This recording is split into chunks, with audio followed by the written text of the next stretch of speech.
আমি 8টা বছর লুকিয়ে কখনো মানুষের মধ্যে বলতে পারিনি বুক ফুটে মুখ ফুটে যে না সে আমার স্বামী, এটা আমার শাশুড়ি, এটা আমার শ্বশুর, এটা আমার শ্বশুর বাড়ি। 8টা বছর আমি বোরখার নিচে করে রাত্রিতে আমাকে দুপুরে ঢুকতে হয়েছে, কখন আমার শুটিং এর লোকজন সাকিবের বাসা থেকে বের হবে, তার বাসার ড্রাইভারকে একবার চা খাওয়াইতে পাঠিয়েছে, ডাব খাওয়াইতে পাঠাইছে, এগুলো যখন তারা মিসিং তখন আমাকে যাতায়াত করতে হচ্ছে দীর্ঘ 8টা বছর। এরপরে আমি যখন কনসেপ্ট করলাম আমার বাচ্চাটাকে, এর আগে তো আমি 3টা অ্যাক্সিডেন্ট করিয়েছিল জোর করে 3টা বেবিকে, এরপর যখন আমি 4th এই বেবিকে কনসেপ্ট করলাম তখন সে আমাকে ব্যাংককে পাঠিয়েছিল অ্যাভিয়েশনের জন্য। এমনকি আমার মেজ বোনকে ইন্ডিয়াতে সে অফার করছিল যে যত টাকা লাগুক আপনি এটা অ্যাভিয়েশন করে দেন। কলকাতার একটা হসপিটাল, অ্যাপোলো একটা হসপিটালে সে ডক্টর হচ্ছে সুরঞ্জিতা দেবী, ওনার কাছে আমার কাগজ আছেন, ওনার কাছে ওনার ভাইকে দিয়ে পাঠিয়েছিলেন যে যেভাবেই হোক না কেন বাচ্চাটাকে ডিস্ট্রয় করতে হবে, যেভাবে যত টাকা লাগুক, কয় কোটি টাকা লাগবে। আচ্ছা, এক্ষেত্রে শাকিব খানের আসলে তার বাচ্চার ক্ষেত্রে যে ভয়টা ছিল সেটা কি শুধুমাত্র তার ক্যারিয়ার নিয়ে? মানে শুধুমাত্র এই যে আপনি বললেন যে পরপর 3বার অ্যাবর্ট করা লাগলো, সেই যে করাটা বা সেই সিদ্ধান্ত শাকিব খান বারে নিয়েছে শুধুমাত্র তার ক্যারিয়ারের কারণে? শুধু career, only career, that's it. তার কাছে মনে হয় যে তাকে আপনার কি তখন মনে হতো যে আপনার ক্ষেত্রে ভালোবাসার যে সম্পর্ক শাকিবের, সেইখানে শাকিব সৎ আছেন, এটা কি আপনি ওই সময় ফিল করতেন? আমি এখন বুঝতে পারলাম সিদ্ধান্ত তো আপনি পালন করছেন, হ্যাঁ, কিন্তু এটা কি না, সবচেয়ে বড় কথা কি ভাইয়া, আমি তো ওকে ভালোবাসছি, যার কারণে আমার ওর প্রত্যেকটা ভুল ত্রুটি, ওর প্রত্যেকটা ডিসিশন আমার কাছে খুব পজিটিভ ভাবে নিতাম, কারণ আমি তাকে লাভ করি, তার প্রায়োরিটিটা আমার কাছে মাস্ট ছিল। যখন আমি দেখলাম যে 3টা বাচ্চা আমি ডিস্ট্রয় করে ফেলছি, 4টার জন্য সে পায়তারা করছে, তখন তার প্রতি আমার সম্মানটা ফার্স্টে উঠে গেছে। এরপরে ভালোবাসাটা ছিল, সম্মানটা উঠে গেছে, এটা সত্যি কথা। এরপর আমার কাছে মনে হয়েছে হয়তো বা ঠিক হয়ে যাবে বাচ্চার মুখটা দেখার জন্য। এবার আমি একটা গোপন খবর বলি, সেটা হচ্ছে আমার ছেলের মানে হেয়ারটা যে সবাই দেখেন না এত বড়, এটার কারণটা হচ্ছে আমার ছেলে কিন্তু এটা বার্থ হেয়ার। আমি যখন বাচ্চা জন্ম, মানে এটা তো অনেক পুরনো কথা, সবাই জানে যে আমার বাচ্চা যখন জন্ম হয়েছে তখন আমাকে আমার নিজ দায়িত্বে বাচ্চাকে জন্ম দিতে হয়েছে, কেউ আমার পাশে ছিল না। বাট আমার ভিতরে না একটা সিলি কিউরিওসিটি কাজ করতো যে আমার বাচ্চার চুল কাটলে নাড়ু লাগবে দেখতে, সাকিব দেখতে যদি অপছন্দ করে চুলটা রেখে দিলে ভালো।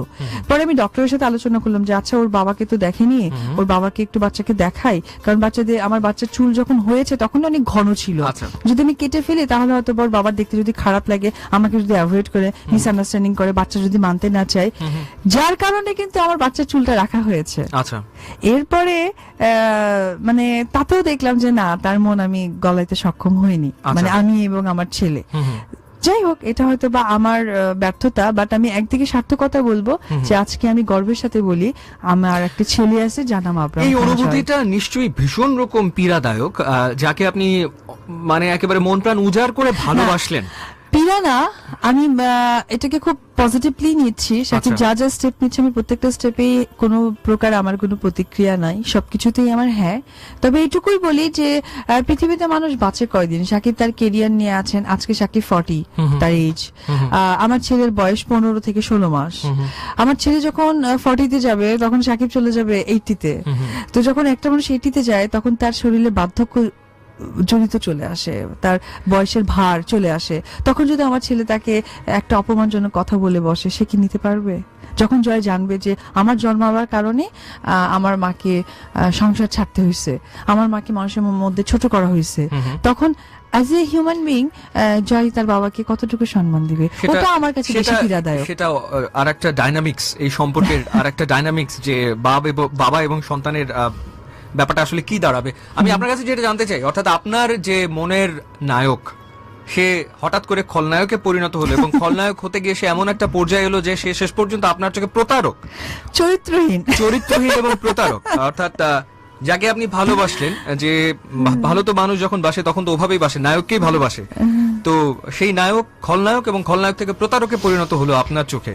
তো এটা তো এই যে অনুভূতিটা, সেটা নিশ্চয়ই ভীষণ রকম কষ্ট।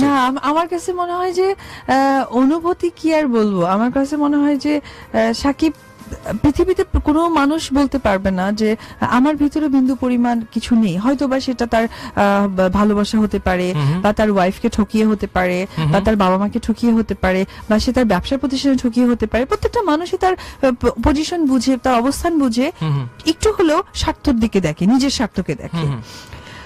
শাকিব খান যে এতটা নির্লজ্জ এবং এতটা যে পর্দার ঘূর্ণি ছাড়া মানুষ হয়ে যাবে, এটা আসলে আমি 8 বছরে রিস্ট করতে পারিনি। ইনফ্যাক্ট ওর ফেসে আমি রিড করতে পারিনি যে ও এতটা নির্লজ্জ হয়ে যাবে। আচ্ছা, জয়ের জন্মের পর থেকে আপনি আরেক শাকিব খানকে দেখা শুরু করেন?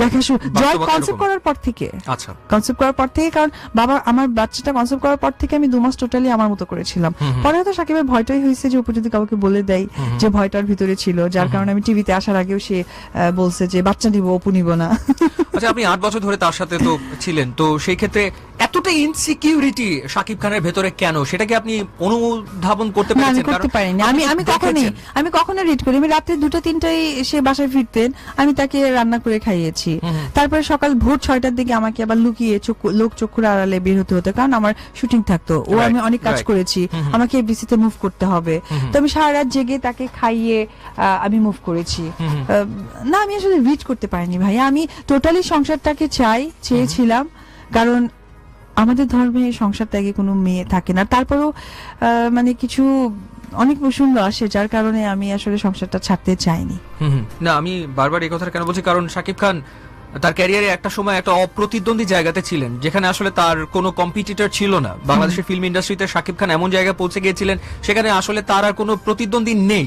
এরকম একটা জায়গায় যখন একটা মানুষ থাকে, সে কি করে ইনসিকিউরিটিতে ভোগে যে আমার সম্পর্কের কথা জানাজানি হলে, আমার সন্তান আছে সেটা জানাজানি হলে আমি ওখান থেকে ধপাস করে নিচে পড়ে যাব। আসলে ও অনেক স্ট্রাগল করে আসছে তো, আর ও তো একটু মানে অনেক স্ট্রাগলিং করে হিরো হয়েছেন, সে কারণে হারানোর এত ভয়। ফ্যামিলির সাপোর্টটা তো ওকেই পুরোটা দিতে হয়।